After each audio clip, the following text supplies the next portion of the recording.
What's up everybody, Damon here, and in today's gaming news, it's an all PlayStation kind of day. The PS5 is just about over the hill, Sony has no new games and major franchises coming this year, and the new head of Sony Interactive Entertainment says PlayStation Studios have room for improvement. This is your Daily Fix.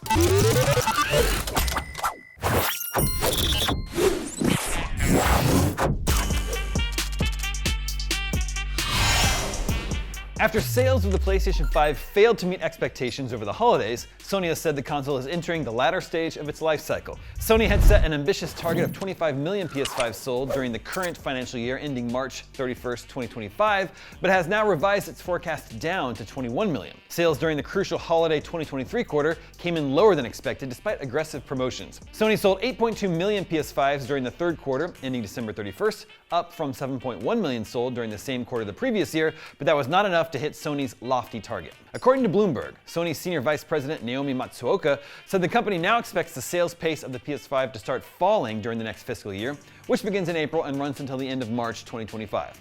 Matsuoka is quoted as saying, "Looking ahead, PS5 will enter the latter stage of its life cycle.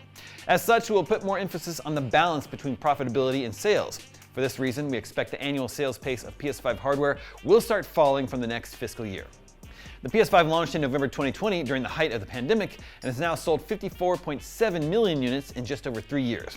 This November, the console turns 4 years old, and with Sony now saying it is entering the second half of its life cycle, thoughts will inevitably turn to the next generation and the PlayStation 6. One game that may be set for the PS6 as a launch title is Hideo Kojima's return to the action espionage genre, Fizzant.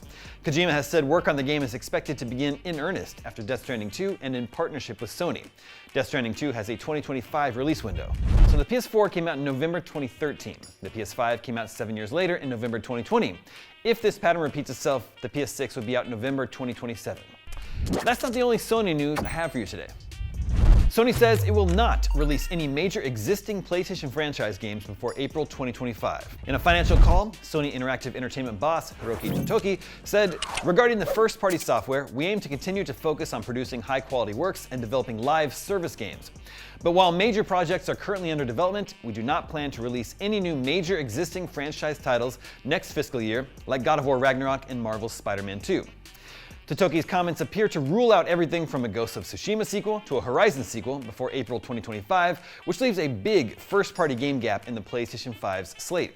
However, Sony will, of course, release new first-party games for the console from new franchises, which could include Haven Studios' Fair Games and Firewalk Studios' Concord, as well as non-major franchises. It could also continue to release remakes of big franchise titles. Sony released The Last of Us Part 2 Remastered earlier this year, and it seems likely other PlayStation 4 games could get similar treatment. Meanwhile, Sony is pushing hard on so-called second-party games to help flesh out the PS5's upcoming exclusive games list. It has secured Square Enix's hotly anticipated Final Fantasy VII Rebirth as a timed PS5 exclusive, as well as eye-catching action games Stellar Blade and Rise of the Ronin, all of which are due out soon. It's a strange scenario we find ourselves in where Sony has no first-party exclusives announced for the year at the moment, and Xbox has several, from Hellblade 2 to Avowed to Indiana Jones. And finally today, Hiroki Totoki has also offered what he called his frank impressions of the PlayStation business, suggesting its studios can do more to cut development costs. Rising development costs is a hot topic within the video game industry right now. As huge layoffs devastate developers, the AAA game business is seen as under threat with fears of a market crash. The release of data stolen from Sony-owned developer Insomniac late last year revealed internal concern at the growing cost of the studio's games. According to Kotaku's report on the breach, Spider-Man 2 development costs ran $30 million over the original $270 million budget and ultimately needed to sell 7.2 million units to break even. The latest sales figures suggest Spider-Man 2 has now veered into profitable territory, although Sony has yet to confirm that. On today's financial call, Totoki specifically called out development costs and scheduling at PlayStation Studios. He said, "Now about visiting the studios, I've had meetings with leaders at the studios. People who work in the studios are very highly motivated, they're very good people, and they're very creative people. They have great creative minds, and they also have knowledge about live streaming. However, having said that, when it comes to the business itself, I think there is room for improvement. And that has to do with how do you use the money, or about the schedule of development, or how to fulfill one's accountability towards development. Those are my frank impressions. So I will continue to engage in dialogue with the people so we can find the right way to proceed." Totoki also said Sony would try to improve PlayStation game margins by leaning further into non-PlayStation platforms such as PC and mobile. He explained, In the past, as you all know, we wanted to popularize console, and the first-party title's main purpose was to make the console popular. It is true, but there is a synergy to it. So if you have strong first-party content, not only with our console, but also other platforms like computers, first-party can be grown with multi-platforms, and that can help operating profit to improve. So that is another one we want to proactively work on. I personally think there are opportunities out there for improvement of margins, so I would like to go aggressive on improving our margin performance. Sony has already demonstrated a willingness to release its big first-party PlayStation exclusives on PC sometime after they launch on console, and the recently released Helldivers 2 launched on PS5 and PC on the same day. It already has become Sony's biggest game ever on Steam, with over 200,000 peak concurrent players. And that is your Daily Fix for Wednesday, February 14th, Valentine's Day. Now, starting next week, make sure to tune into IGN's FanFest beginning February 19th for exclusive interviews, trailers, gameplay, and more from the biggest names in games and entertainment. Here's Max with all the details.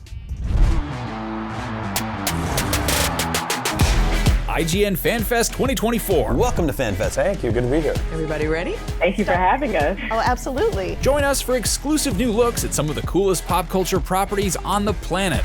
Dune 2. The sequence where Paul rides the sandworm, just extraordinary. Couldn't have been done on green screen. The Walking Dead. I found out that he's alive. Avatar: The Last Airbender. Yeah, we're ready. Street Fighter 6. Brawlhalla. Godzilla Kong. WWE 2K24. My story's full of ass whooping. Abbott Elementary. Yeah, trying out cursing. And because this is FanFest, we're asking the best questions that only you We've got another fan question. could ever dream of. Who is your favorite co-star to play off of in the Why are you trying to start a fight?